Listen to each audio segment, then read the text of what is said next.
I was the conference chair in which I led one of the conferences that we hosted here at Tesol, Kuwait in collaboration with um, uh, Cambridge University Press. So it was very successful, and I truly hope that our upcoming conference chairs and members do try their best to ensure that you all receive all the information that you need in terms of knowledge, experience sharing, and whatnot. In terms of my professional career, so I'm currently the head of the foundation department at Kuwait Technical College, as well as the director of library and resources, where I assist instructors with finding the correct or the best resources for their courses. And of course, heading the foundation is something that is truly dear to my heart, because we do promote language as much as we can. And this is something that we continue doing, and we learn from you and we learn from others just to ensure that we're on the right path. So I think this is why we're all here today. So something really important today is how to write a proposal. And what I'll be doing is we'll definitely be going through the objectives of this webinar. So what is a proposal? And what is the purpose of a proposal? Why do we need to write one? When do we need to write a proposal? The second thing that we'll be going through today is our methodology in terms of techniques for writing a proposal. So we'll be giving you some tips, some do's, some don'ts. So we'll be going through that for today, definitely. And we'll go through some examples now in order to just ensure or maintaining privacy. I won't be showing you let's say intense examples, for instance, our abstracts or our actual proposals, but I'll bring in glimpses. What I have for today are glimpses of different titles that clearly define acceptance or rejection. And then we'll definitely be going through our previous Tesol applications for proposals, which will definitely prepare our members who want to participate to basically know how or what they should be doing in terms of the application itself. For the conclusion, it will be our overview and insights of everything in general. And hopefully things will just clear out at the very end for everybody. So let's start off with our objectives for today, understanding what a proposal is, and choosing the right journal and the right conference. So that is to be done for the start off for today. So just before I start, I'm just double checking the chat box. So hello from Turkey, Dubai, Kuwait, USA. Wow, all right. UAE and KF. All right, wonderful. So a warm welcome to everyone today. Thank you so very much. So let's get ahead and get started. All right, so what is a conference proposal? So I'll give everybody a few minutes to just write in the chat box what they think, in their very own opinion, is a conference proposal. So I'll give everybody a minute or two to do so. Hello from Pakistan. So again, so for those who are just joining us, if you could just take a minute or two to write something in the chat box in terms of what a conference proposal is. So we have morals, okay. It's an abstract of your research paper, okay. All right, the subject matter that's going to be discussed. Okay, findings of a research paper, wonderful. All right, so these are all very important points that we'll be discussing today. The procedure for a presentation, all right. A description of your research. All right, very good, excellent. All right, so some people are writing abstract. So we'll be going through the differences between what we call a proposal and an abstract for today. All right, so a conference proposal is a standalone document. It's independent, it's a written paper, and sometimes it can be submitted as a presentation. However, usually it's in a written form. And it basically proposes your presentation for the conference. So who are your primary audience? Who's the conference proposal going to be reviewed by, who are the review committee, and the conference organizers. So these things all have to be taken into consideration because they play a very crucial part in terms of what we're trying to present. So a conference paper, again, or a conference proposal is a standalone document that gives a basic insight of your let's say your question, or the question that you're trying to find. It will include a brief, let's say, introduction regarding the methodology that you're going to be used. Sometimes, or not always, it can also present, or it can ensure that you talk about the results, if you've reached to that point or not. So it all depends regarding where you've reached in terms of preparation of your paper. So something really important to think about when you want to come to present, or when you want to apply to a specific conference, or when you want to apply to a specific journal, let's say, it doesn't necessarily have to be a conference. Some of the things that need to be taken into consideration are, what are your interests? What are you interested in? And then something else to take into consideration is, do you want to apply to a conference, or do you want to publish a paper? So these are two different instances that you need to consider. So if you are going to apply to a conference, what kind of conferences will suit your interests? So you need to ensure that the conference that you're applying to is basically related to your field, it's related to your interests, and you can apply the things that you know, or the things that you want to share with others, and they'll be interested in it in the correct conference. So that's something really important to take into consideration. Once you, let's say, figure out what your interests are, or if you're already aware of your interests, here we can go forward and start to look for conferences or journals that you can definitely target. So once that's done, I think someone has their microphone on. If we can ensure everybody just mutes their microphone, that would be wonderful, because I hear a lot of echo. Thank you. All right. And then once you target a specific conference journal, or let's say a conference or a journal, what happens after that is you start to look at their guidelines. If they have any submissions coming up next, when is their next conference? When is their next submission? So these are all little factors that need to be taken care of, and definitely will help you in terms of applying to a conference, in terms of preparing yourself for the conference, and knowing exactly how to move forward with that. All right, so what we're going to go through is a quick schedule, or a timeline that you can use just to support you in terms of preparing yourself to submit a proposal. So let's have a look together at the specifics of this. So number one is choosing a conference. So once you choose a conference, you need to ensure that the call of proposals, or call for proposals, definitely matches your timeline. So you haven't missed it, it's not too far, or it's not too soon.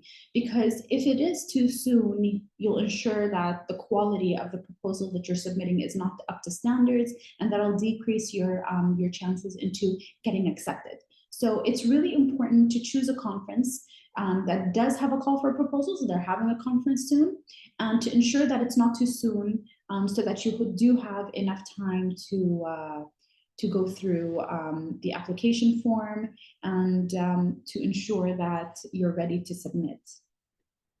So what do you need to consider when you do apply? So you need to consider deadlines. Is it too soon? Is it not too soon? You need to consider the fees. Do you have to pay any specific fees? Is it virtual? Can you travel to this conference? Is it local? Which is probably a win-win situation for a lot of people. So these are all of the things that need to be considered once you want to apply to a conference. Now, something very important is you do want to ensure that the addition of this conference will be valuable to your CV.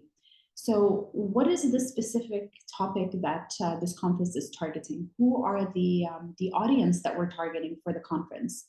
So these things need to be considered in terms of the topic. And then once we know what the topic is, and if it is part of my interests, are the sub-themes aligned with the proposal that I want to submit? So this is something really important, because once a reviewer committee has a look at proposals, the sub-themes or the topic itself is something very crucial here. We want to ensure that those who apply fit the main theme of the conference or the sub-themes of the conference. If it's something related to English language but not part of the topic or the sub-theme, most likely that proposal will not get accepted. So this is something that needs to be considered and really needs to be thought of once applying. And last but not least, the submission and the date. So ensuring that you meet the deadline is very crucial here. So once you are aware of all of these, let's say, factors when it comes to applying to a conference, you need to ensure that your submission date is right on. So make sure that you submit, you're not late, because most likely if you are a late submitter, the proposal will most likely be rejected. And that's something that I'm sure a lot of us want to avoid. So that's something to take into consideration for sure. So this is just a quick, let's say, timeline of what schedules you need to consider in order to apply for a conference. So important things that you need to consider is, what is your research about? All right, so I've chosen the conference, all right, the dates are aligned with my schedule, it's local or it's virtual, your let's say place of work or your affiliated work location has no problem with you joining. So what are you going to write about? So that's something that you really need to consider, because you don't want your topic to be generic. You don't want it to be something that's very repetitive that everybody's going to submit about. So maybe add some specifics to your research or to your proposal. What question or questions does it seek to answer? So make sure that you have a question here that you do truly want to answer. And what do you hope to communicate? So you are targeting a specific audience. So the audience that is going to be there at the conference is all there because of the main theme or the sub-themes of the conference. So what do you hope to communicate with them? So ensure that your audience will be well engaged, ensure that your audience will want to join your session, because a lot of the time, some of these sessions can be parallel. So you do want to ensure a higher rate of attendance for your presentation. Something else to take into consideration is, are there proceedings for the conference? So do you want to publish your paper, or is it just a presentation? Do you have a full written paper that you would like to be published within the conference proceedings, or would you rather not, because you'd rather apply it to a specific journal that you have in mind? So this is something to take into consideration. Something else that needs to be taken into consideration, which is really important, is word count. So a lot of applicants sometimes tend to go way overboard or a lot less. So a lot less doesn't necessarily mean great. So this is something that you also need to bear in mind for sure. All right, funding. So do you need funding in order to go to this conference? Does your work allow or allocate specific fundings for conferences when it comes to you joining a specific conference, or maybe traveling to a specific conference that doesn't have a virtual platform for you to apply to? So that's extremely important. A certificate. So do you have a certificate in mind? Do they provide certifications for speakers? So these are all important features that you need to take into account, and definitely fees. All right, do you need to be a member of this community? Do you have to pay membership fees? Do you have to pay any conference fees? So definitely look into that. Now, in terms of these important questions, where can we find all of this information? So a really important location to look, or to start looking for these questions, is definitely the website. Usually websites have all the information that you need. Usually websites have a specific email that you can communicate with to ask specific questions, just in case they're not available on the website. So that's something definitely to look out for, to definitely take notes down, ensure that everything is there and ready for you. Now, submission types. Now, just before I actually show this to everyone, let's write in the chat box. So what are the types of submissions that you can apply for in a conference? So I'll give everybody a minute to do that for us. So what kind of submissions can you apply for in a conference? So if you can just write that down.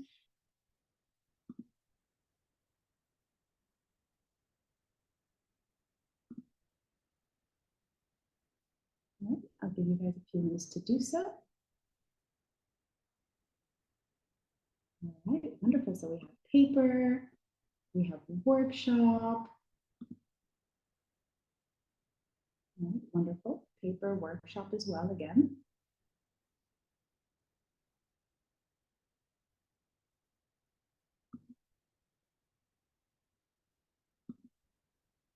All right. Discussion. All right, very good. So we can actually, we have a different name for that. Is anyone aware? Projects. All right, discussing a paper presentation.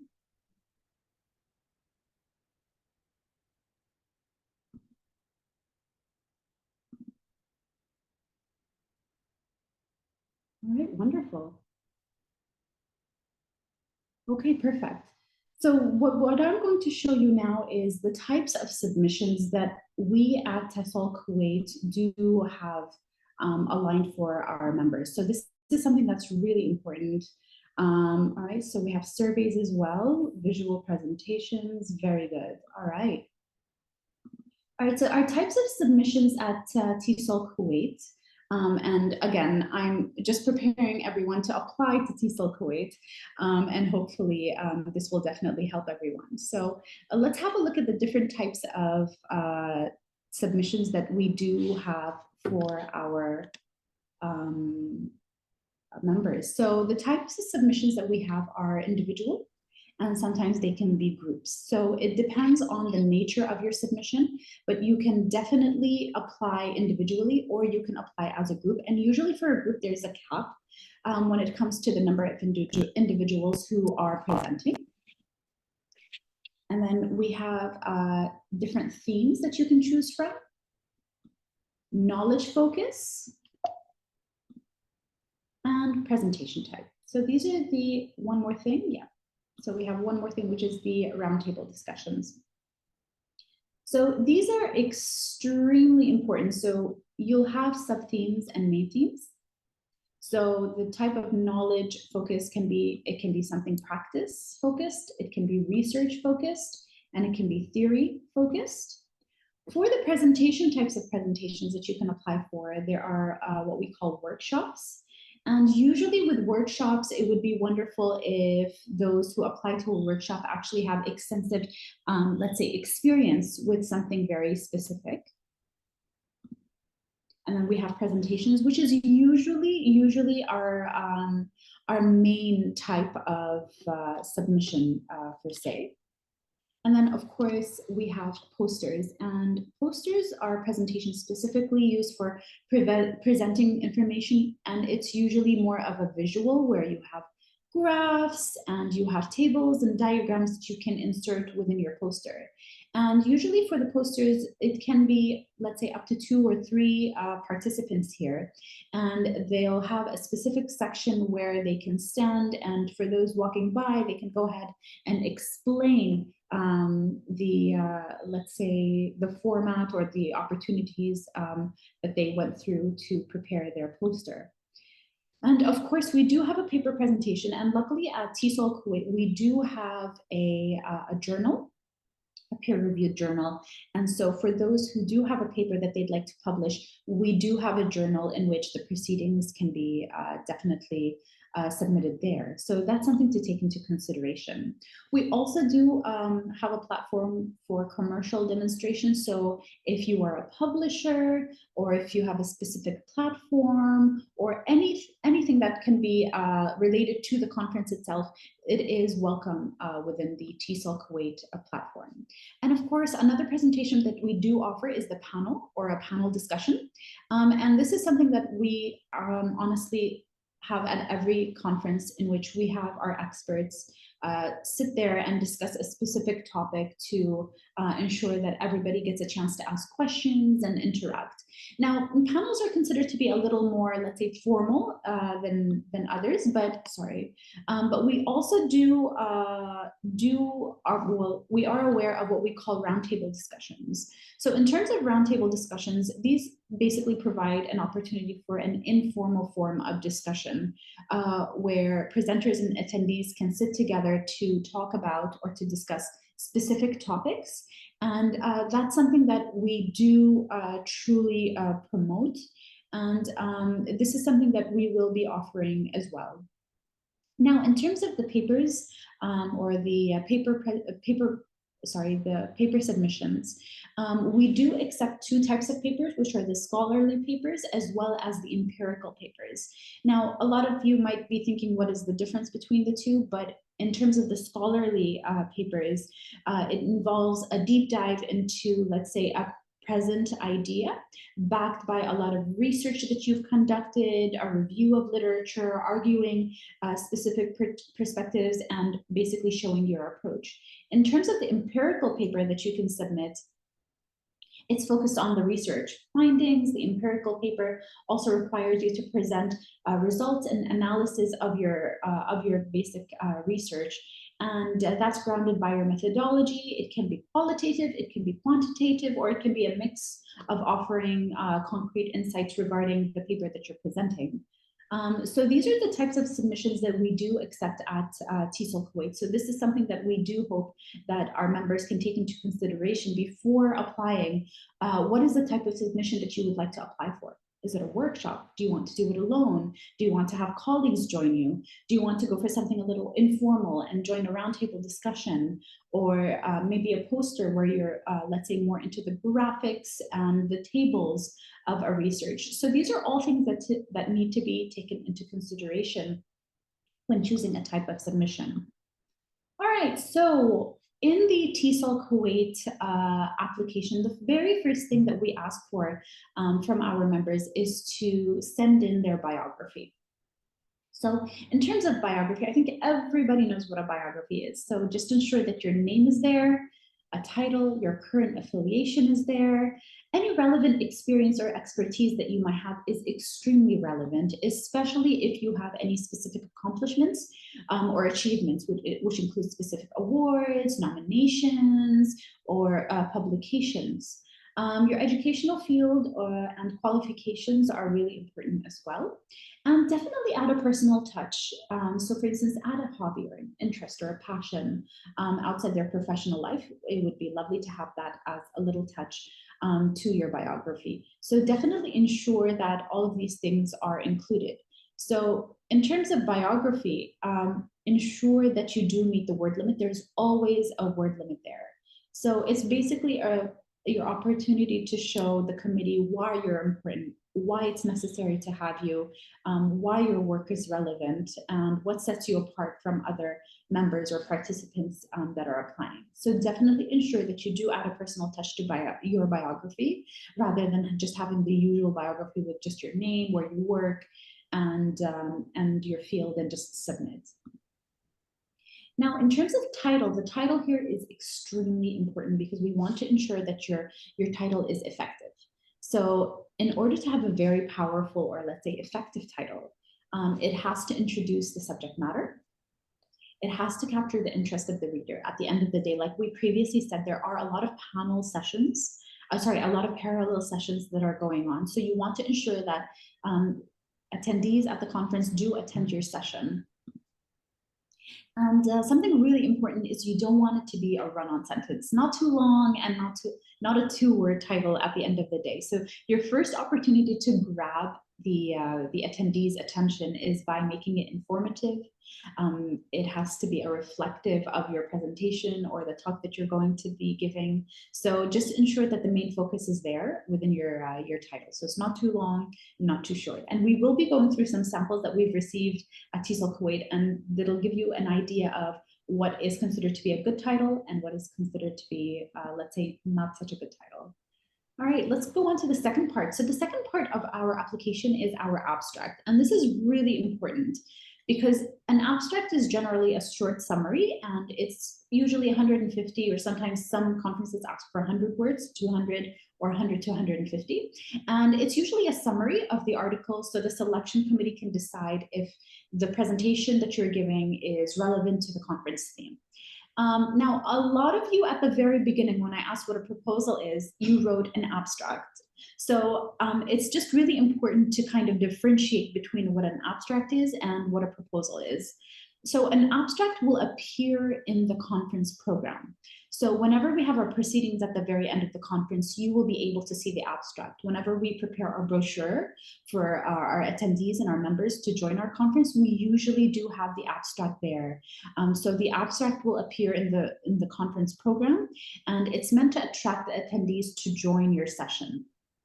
However, in terms of the proposal is not seen by any other than the reviewing committee. So the reviewing committee basically asks for the proposal to get a deeper glimpse of what your outline is for the research, a description, the session itself, so how you basically, let's say, the methodology of your paper itself, and then your proposal is basically never seen by the conference attendees. So this is the difference between the abstract and the proposal, and these are the things that you really need to be taking into consideration, because now we fully understand that the abstract is there to attract our members or attendees within the conference, whereas our proposal is supposed to be what we use in order to ensure that the selection committee choose you, accept your paper or accept your proposal. Now, what are the basic, let's say, abstract elements?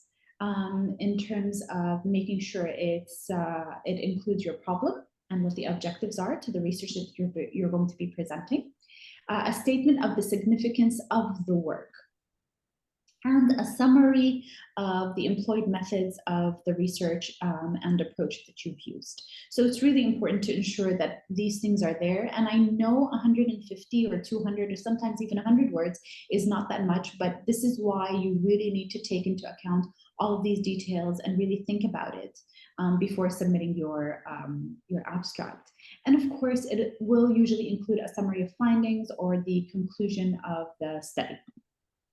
A description of implications of the findings as well. So usually with abstracts or when you're applying to a conference, you might not have your findings or let's say a conclusion derived just yet, and that's completely okay. So you don't need to worry about that in terms of your abstract or even your proposal. All right, let's go through our proposals. So in our proposals, they're usually more lengthy, like we said, and like we mentioned earlier, it requires more details for the selection committee. So you'll notice that the proposal is usually longer. So for Tesol Kuwait, it's 300 and go up to 500 words. For other conferences, it's usually 500 words, 400 words. So that's usually the basic structure of a proposal. Now, in terms of the structure of a proposal, what I like to advise our members is to follow the IMRAD structure, which is basically include your introduction, the methods that you've used, the results, and the discussion of the paper that you're about to submit. So what are the objectives? What are the goals of your paper? So clearly articulate the aim that you're trying to achieve within the submission, aligning your objective with the overall theme of the conference. So that's extremely important. Something else that you need to be taking into consideration is the theoretical framework. So here for scholarly proposals, you need to make sure that you outline the theories, the concepts that you've used to underpin your argument or the research that you're trying to let's say, convey to your attendees or to the conference selection committee. Methodology, so what methodology did you use? So what methods were used in the research paper? So it's essential, especially for empirical studies, to show the data that you've used, how it was collected, and how it was analyzed throughout the paper, throughout the process. So preliminary findings and arguments. So I know that a lot of you, once submitting the proposals, are in the process of writing your paper. So it's okay. It's basically you're just trying to show the core results or expectations sometimes of the analysis that you're trying to present to others. And of course, in the conclusion, or the discussion part, what you can ensure is summarize the key points of the paper that you're trying to present and ensure or reinforce its relevance and its potential impact on your initial introduction, or let's say on your objective or on your goals of the paper itself. And definitely ensure that you do have your references also there. So you can have a reference or two in your proposal, that's completely fine, and it'll definitely help you once writing or finalizing your paper. So that's extremely important to bear in mind. Now, as I promised you earlier, I basically went through very old submissions that we've received. And what I wanted to do is just show you a couple of examples, just to ensure that everybody understands what we're going through and what we're trying to prove here today. So these are actual title samples that I've extracted from previous Tesol Kuwait submissions. So I'll give you a minute or two to just look at those. And then what we'll do is we'll go through each one and what we think is, let's say, good or about them, or what needs more work regarding these title examples that I have on the screen for you.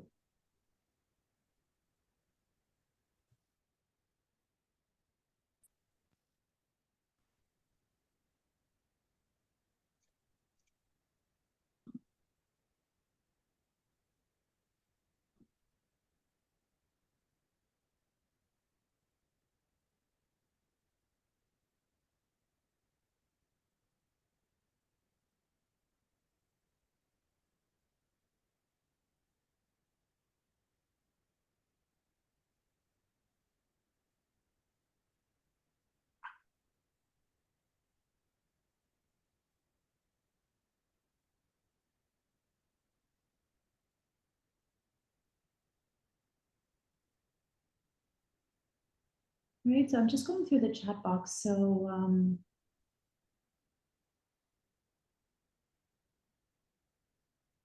right, so I do see that a lot of you are asking about the theme of the conference, so that is something that I'll definitely be announcing at the very end.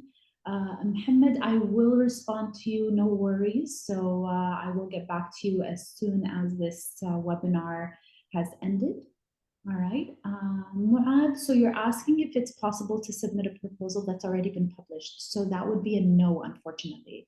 It has to be something, let's say, new. It has to be something that has not been submitted. We do usually check multiple times to ensure that something that's been submitted before is not resubmitted to us again and then represented. So that would be unethical, to be fully honest. So we do ensure that anything that's being published or submitted to us needs to be genuine. We also have some additional comments here. What about minimum length? So for the title, we don't really have a minimum length, but it's usually around 10 words. And what I see here as well, so Maad put in another comment here. He said some of the titles are very general, which is absolutely correct. And we have some narrow titles, which is absolutely correct. So we have other comments saying some of them are very general, not very specific. So absolutely. Ms. Anne, our past president, is also here with us today, so welcome. So yes, absolutely. Some of them are too general. And the fourth, lets the committee know exactly what the topic is. Absolutely. So if we look at the fourth one, which is the below one, we do notice the focus that's there. It's not too lengthy. It talks about the location of which or the setting of the location of the project itself.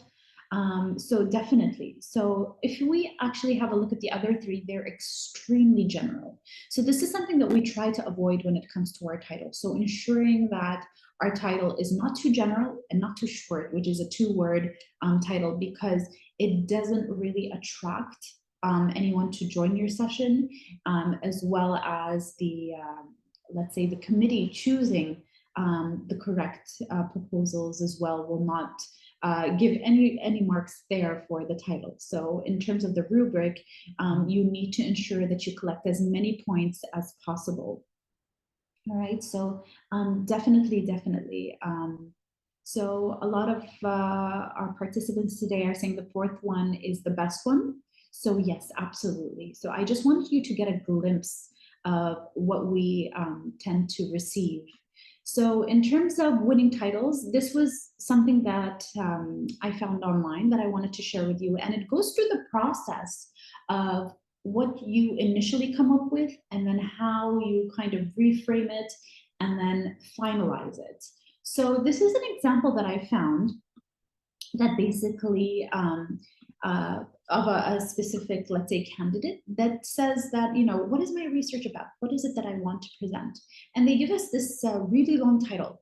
So it's a study about the varied concepts held by academic tutors of coursework assessment of second year undergraduates, social science students in England. So extremely long.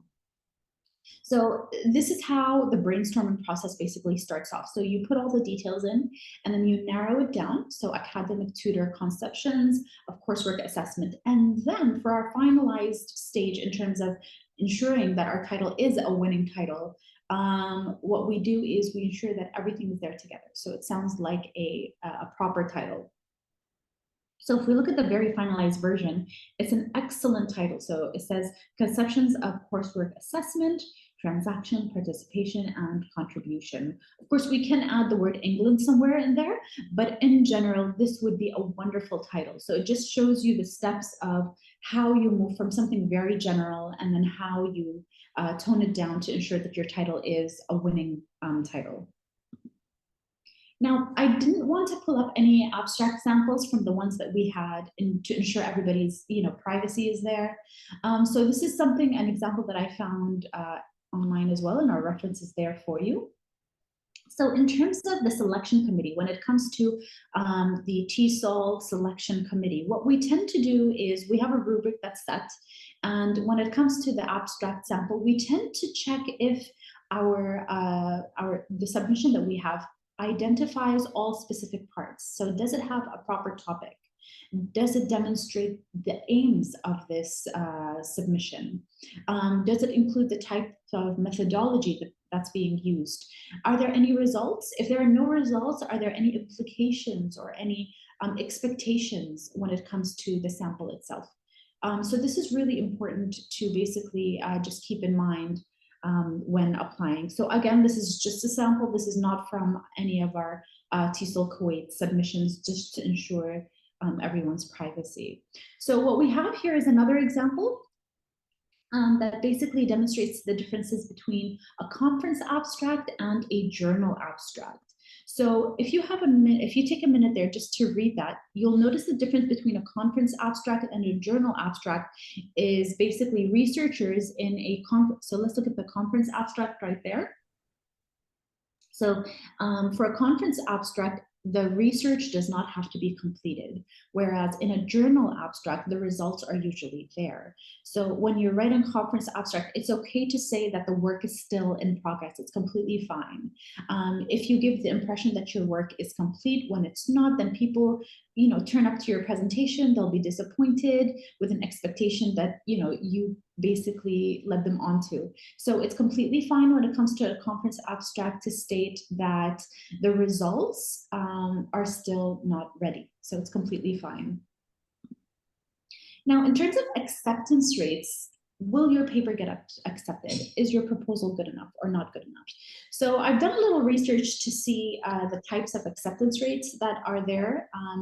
Believe it or not, for the Tesol Quarterly Journal, the acceptance rates is only 30%. So the 30% there is actually for the Tesol International Journal. For the National Council of Social Studies, it's stated that the acceptance rates of journals goes up to only 40%. For the US Department of Education, it says under 42%. And according to the American Association of Applied Linguistics, it states that under 50% of proposals are accepted. So in case this, you know, isn't alarming enough. It's okay if your proposal is not accepted. It's just a sign that you need to go back, double check that all sections are correct. You ensure that you've met all the criteria within this specific conference or submission to ensure a better acceptance rate for your next, let's say, go. So it's completely fine. Don't let that in any way discourage you to basically not apply another time. So let's go through the Tesol website for today. So I wanted to basically just show you or go through very quickly. Just a second, I'll stop sharing and then I'll just open up our previous.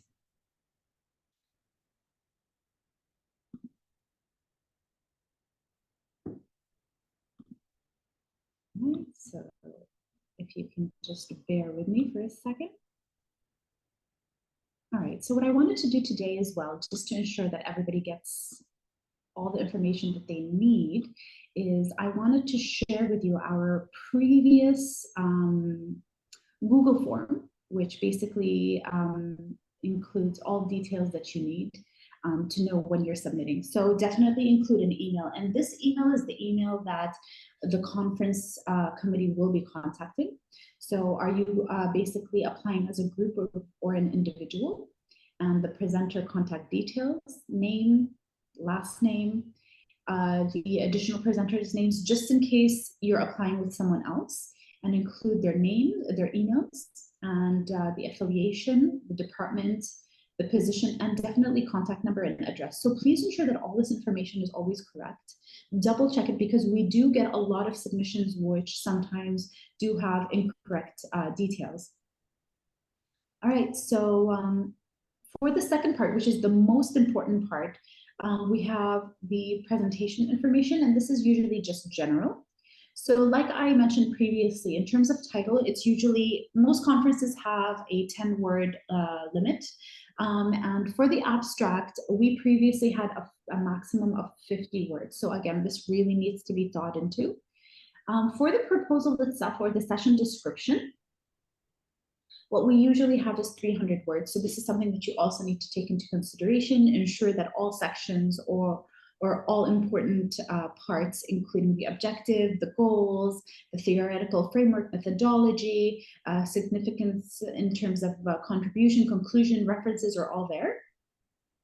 And then of course, we come to the theme. Now, usually a conference has a main title, and then there are sub-themes that come along with this conference. So ensure that the paper that you're presenting or the presentation or workshop or the poster are part of the sub-themes. Now, this is really important because if it is not, the proposal will not get accepted. So what we have here are some of our linguistics themes, and there's a list. Literature themes, some cultural themes that you might also want to have a read. Some of our educational themes, social themes, practical themes as well. And over here we have our theory themes and knowledge focused. And of course, like we mentioned earlier, the type of presentation. So is it a presentation, workshop? Is it a poster? Would you like to apply for a demonstration or a commercial demonstration if you're basically part of an institute or let's say a publishing company or whatever it may be that you'd like to talk about and advertise the type of services that you provide. Now, something very important to also include are any IT requirements or special requests. So would you like speakers? Would you like papers and pens? A data show, let's say, would you like the setting of the classroom or the presentation room to be tables, desks, or whatnot? So you can ensure that you need to ensure that you put all these details within the form, just to make sure that in terms of the committee, we have everything there set for you. And of course, last but not least is your biography, which is 5 to 100 words. Of course, again, not all proposals are accepted, but this is completely fine. It shouldn't, bring you down regarding whether you should submit or whether you should not submit. So going back to our PowerPoint, something really important to keep in mind when you are presenting is to ensure that when you are presenting, it's not just about going there, presenting and leaving, but it actually has a lot more to take it or to bear in mind. So in order to make sure that your presentation is successful, engaging, you need to make sure that all of these aspects are there within your presentation. So it needs to be educational. It needs to be engaging. You need to involve those who are attending your session. It needs to be entertaining in order to reach the maximum value of success rate when it comes to your presentation. So I would definitely say that would be the recipe for success when it comes to presenting as well after you've gotten the acceptance for your proposal.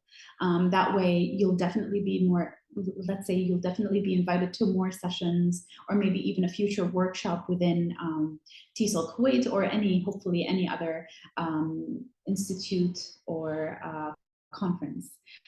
So as I promised you earlier, I did promise that we would be announcing the title of our upcoming annual conference, the date, the venue in terms of location and whatnot. So for those with us today, thank you for bearing with me.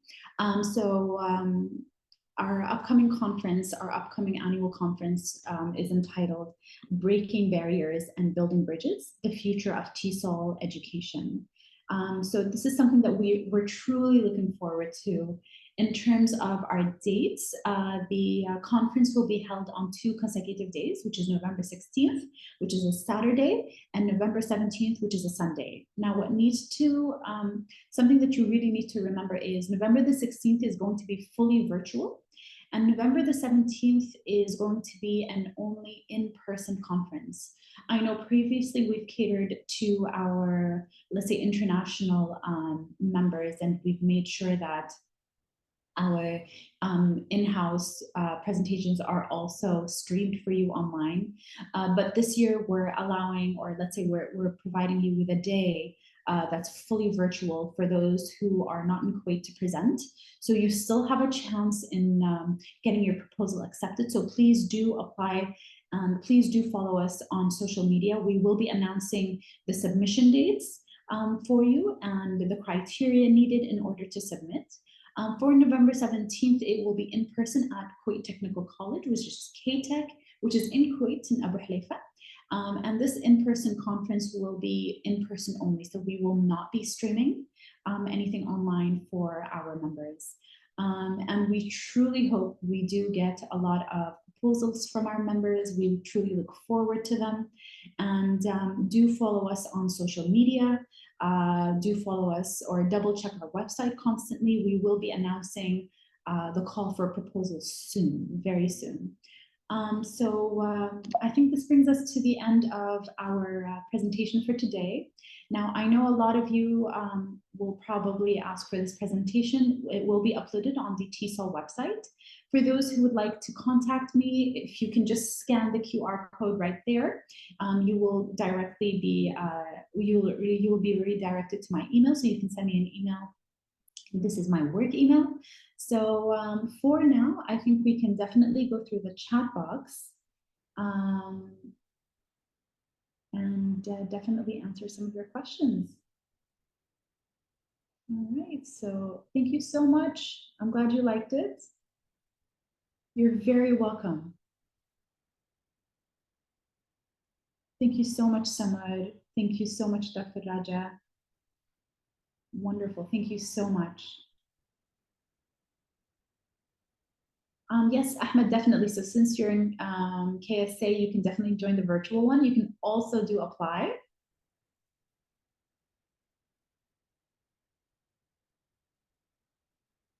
All right, thank you all. Wow, lots of thank yous. Wonderful, wonderful.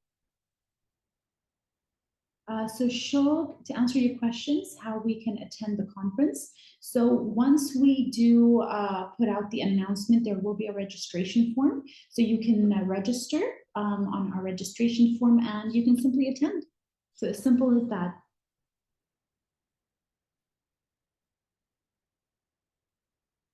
All right, wonderful. Thank you all. Thank you all. I'm just looking for questions just to ensure that I answer everyone. Thank you so much, Nada. Thank you so much, Amira. Wonderful. Hadil, thank you. Thank you. Thank you. Neda, we will be sharing the conference proposal form with you once it's ready. So the sample that I showed you today was a previous one from 2022, but we will definitely be updating it with the relevant themes, the relevant information, and it will be on our website very soon. We will be announcing this as well on our LinkedIn and our Instagram and Facebook, so no worries. Dr. Shuhua, thank you so much for attending. Thank you so much, Asya.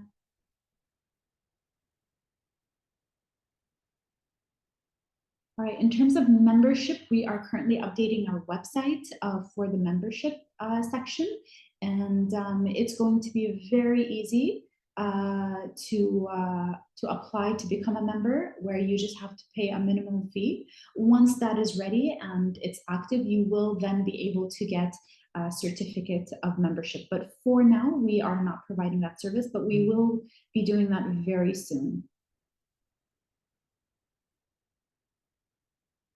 So Lamis, how do you know if your topic is a common topic or not? So just ensure that the information that you're trying to provide to the speakers, or the objective or the goal of your theoretical work, is something very specific, something not too general.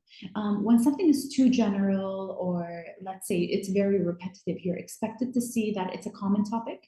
So ensure that it's something, let's say, related to where you're working, or the country that you're in, or your target students or your target audience. So the more you narrow it down, the more, let's say, non-repetitive it will be, or as you said, a non-common topic, definitely.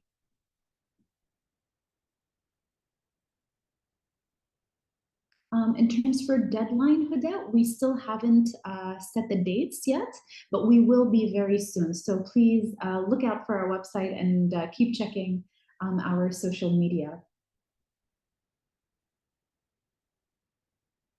Yes, definitely. Ria, there will be a conference registration form where you can register, so you don't necessarily have to present.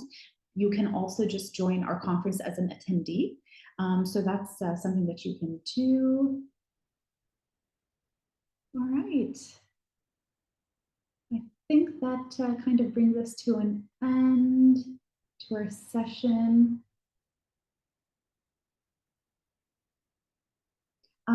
So Srila, the QR code will direct you to my email. So please just scan the QR code.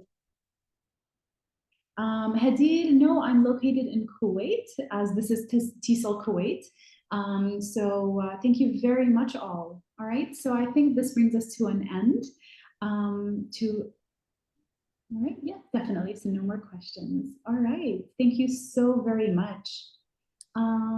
So Neda, in terms of the publication for the Tesol Kuwait Journal, kindly check our website. All the information is there for you. All right, so I think this brings us to an end today's session. Thank you all very, very much for joining us. We truly look forward to seeing you very soon. So today's session is, well, it was basically the last session for now. We are basically for June and July and August, we will be going on a break, which is basically the Tesol Kuwait summer break. But we will be there with you in terms of social media. We will be there ensuring that we do respond to all of your questions, and we will be definitely updating our website and everything else so that you can definitely join us. Yes, definitely, Ali. As a BA student, you are more than welcome to attend the conference. Thank you very much. Have a wonderful day, everyone. Goodbye.